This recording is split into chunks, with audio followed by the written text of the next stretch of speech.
si on pouvait fabriquer notre propre voiture électrique? Qu'on aime ou qu'on n'aime pas, elles sont de plus en plus présentes sur nos routes. Mais si elles ont bien un défaut qui met tout le monde d'accord, c'est leur prix.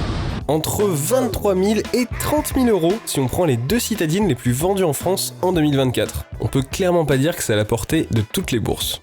Pas facile leur truc à la con.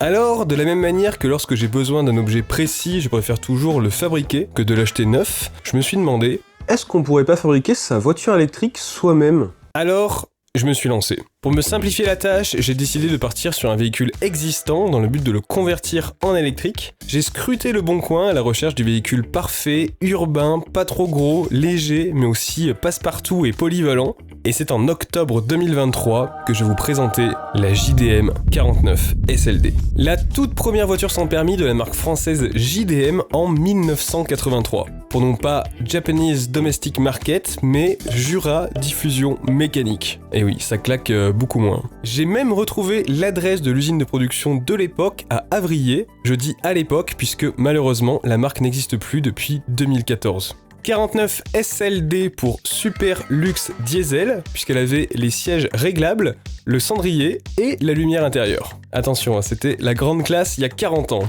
Blague à part, elle avait tout ce qu'il faut là où il faut, et c'est pour ça que j'ai choisi. Petit encombrement, de la place pour les futures batteries et moteurs, propulsion et une gueule atypique.